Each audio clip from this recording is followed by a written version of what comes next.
Well, well, well, finally, there's the engine. With the help of two of my friends, we finally got the engine out of the motorcycle frame. And yes, it was sleeves holding both of the frames to the block of the engine. Went through the frame, went through both sides of the frame, the back side and the trellis frame, and were ever so slightly holding up the engine block. Now, originally I couldn't get them out and I was gonna need to use a puller tool to go in there and try to pull those sleeves out. The guys and I came up with a different solution. We took the rebar, cut part of the rebar, and as you can see, there's a little bit of a lip on the end of that rebar. We angled the rebar through the frame and were able to go through and tap out the sleeves on both sides. Saved me a ton of time and money trying to get a tool to get those sleeves out. I am beyond happy that we finally got this motor out of the frame. Now it's time to start tearing down that motor, cleaning it, and building it back up.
There we go, valve cover off along with the valve cover gasket, and the inside is looking fantastic. Man, I am amazed at the quality in here. Now right off the bat, a few things really caught my eye. The camshaft tensioner chain is in the center of the engine. Usually like on the Kawasaki or the Fireblade or BMW S1000RR, they are on the side of the engine. But here MV runs it down the center, and here is your tensioner right here. The symmetry from the MV engineers is just beautiful. There you can see our timing marks, the little dash on the cam, and on this lobe, it's right down there. Another symmetrical thing that caught my eye, these lobes and these lobes are in the exact same position on this side, and this lobe is in the exact same position. This intake is open at the exact same time this exhaust valve is open, and this intake is open at the exact same time as this exhaust valve is open. They're similar on either side. That's maybe what gives the MV such an amazing sound. Sort of like the Yamaha R1M with the cross-plane crankshaft and the way that fires. We've got our beautiful red Motul oil cooling in the top up here when the engine was tilted on its side. The next plan of action is to remove the whole head off of this engine and replace the gasket that seals the bottom half of the block to the head. The very bottom of the block, the middle, and this head piece. I wonder what you would call this middle piece. I'm gonna remove this top piece, remove that gasket. As you can see, it's sticking out right there. Any warpage from the heat on this gasket could cause issues down the road. So let's figure out how to take this head off and get to that gasket.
I love this. This engine is so easy to take apart, and I have never taken apart a bike engine before. MV's engineers are phenomenal. We have removed quite a few components from the top of the engine. Coil packs, which are toast. I tried to get the part number off of it, as you can see in this photo. It might be similar to some other MV Agustas, but I'm not sure. The cam chain tensioner right here, cover, which was super easy to take off so we could spin over the engine. Big old beefy cams, and we have B and T for bottom and top cam, and that being top and bottom. Here's our coolant temp sensor, and I thought I read somewhere that inside of this little piece is some wax, and once the coolant gets hot enough, it melts this wax, releasing this spring for coolant to flow through the engine, I believe. This spring is not able to be compressed at all right now. Got an oil line running from the top of the engine to the bottom, so from here all the way down to there. Now what's cool about that oil line is it actually oils the cams. So this oil line runs up to that port, which then goes directly into those holes right here. Now those holes run into this cam cap, which has an oil line feed that runs across to the other lobe. Now on the bottom of these caps, there's oil holes which run directly onto the camshafts. And then there are holes on the camshaft that let oil in, and they flow to all of the points on where the cam is resting on the engine. Runs this one and this one and this one. So whenever they're spinning in these grooves, there's always lubrication, making sure they don't eat themselves up. So just from that, I can imagine oil changes on these bikes is crucial, because these holes all along the camshaft are pretty tiny. So if you've got a lot of debris in your oil, you're gonna clog those up and then eventually burn out these cams. We have our cam tensioners on both sides. That's what this side bolt goes to. And we tied up the chain with a piece of string just so we don't have to fish it out of the bottom of the engine. Oh, and I forgot to mention, I believe this is our coolant temp sensor. This is what goes directly on the side of the engine and reads the temp of the coolant. Vacuum line hose that we popped off earlier right there. Now we're ready to remove the head. So we have a bunch of head bolts, 2, 2, 2, and 2, 2, 4, 6, 8, 10, 12 head bolts. And these ones are gonna be a little tricky because there's a pretty tight space to get down there, and I might need a long Allen socket to get there. And right now, this is the longest Allen socket I have, and that's not gonna get to it. But I'm excited. I'm learning, and this has gotta be a super easy engine to work on. So let's grab that extended Allen, remove this head.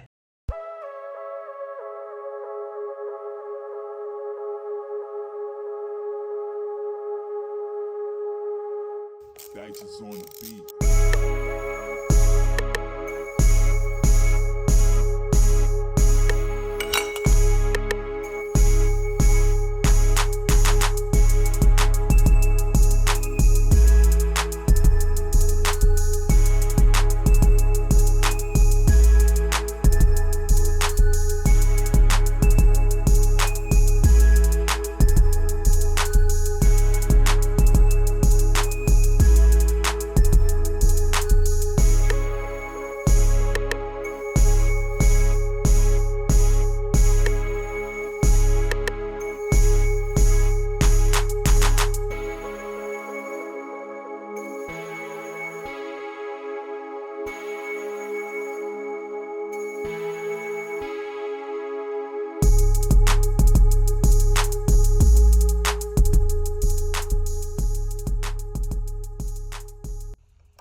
Also, this engine is super easy to time. There are 2 dashes on these cam gears, one there and one probably down there. Now, as you can see from this video, those dashes on those gears line up in the middle. And when those gears are in the middle and aligned right there, the crankshaft is at TDC right with that mark on the engine. You can't get this wrong. I'm pretty nervous when it comes to timing engines, but they just make it way too easy.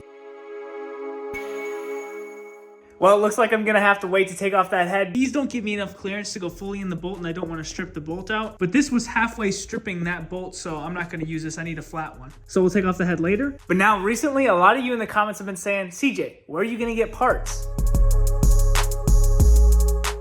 Uno, dos, tres. Let's see what's in this top box. Crack it open, show you guys the goods.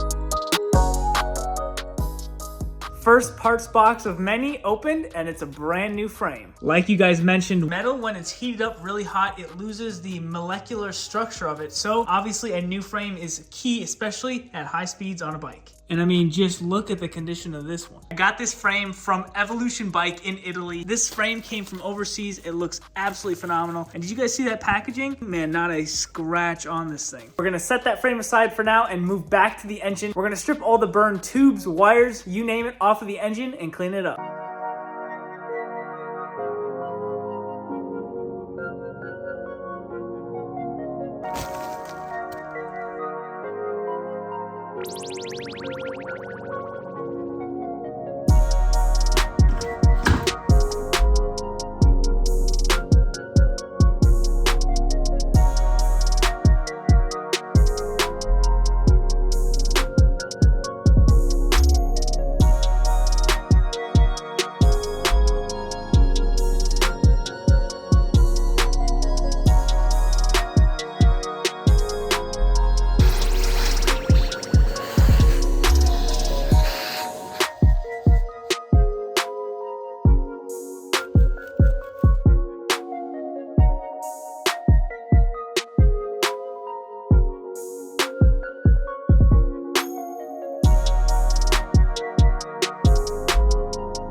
Just like that, the engine's down to basically the bare bones. Now briefly, here are some of the things we removed. So we removed a sensor right here that I assume reads this crankshaft gear. It must be magnetic or something, but maybe it reads the timing. I'm not too sure. Magnet, does that say magnet? Magnet? Marelli, made in Italy. So it must be a magnet. It must read this crankshaft gear and tell the ECU something. We removed the coolant hoses that run to the middle block that cool the cylinder heads and the engine on both sides. And this is for cooling as well. Maybe that goes to the transmission. Here's our stator. We removed the ground cable. Another sensor that goes on the side of the transmission. And this one has like a little pin on the end of it. Must tell the engine something. Maybe what position the transmission is in. Then we removed the kickstand switch along with the kickstand assembly.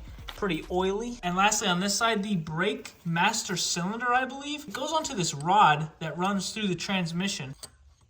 And it was on the sprocket cover, which is something I've never seen before. One last sensor right down there. Not sure what that's for. Maybe that's a knock sensor. Now, there's not much on this side other than this beautiful MV case cover along with the oil check peephole. When it comes down to it, this thing is pretty simple. Engine, transmission. And the size to power ratio on this engine is mind-blowing because that little 4-cylinder makes over 200 bhp. Just look at how tiny this thing is. 3 hand widths tall. I mean, that is crazy for this small little engine to make that power. The power of engineering. I've got quite a few sensors to order on this thing. Earlier, I forgot to mention, these are the buckets. Magnetic, so you can just lift them right off. And underneath is the valve shim. That middle piece is the valve shim. So this is the bucket, which goes over the valve, and the shim is that little small piece I just dropped in there. And I don't know if you can see this on camera, but that says 2.00. So that is the size shim on this valve. And it sits right in the middle there. And your bucket goes right on top, and that's what the cam lobe spins on and pushes down and up, opening and closing intake valves or exhaust valves. Personally, I think the top of the engine is more difficult. Valves are pretty complicated to put in, so we won't be taking those apart. Those are brand new. So while we wait for parts on the engine and we're gonna clean this puppy up, we're gonna start tearing apart the front end, get everything on to the new frame that we just got from Evolution Bike, and crack open another box full of parts. For me, this build's pretty exciting, expensive, but totally worth it. We'll catch you guys in the next one. See ya.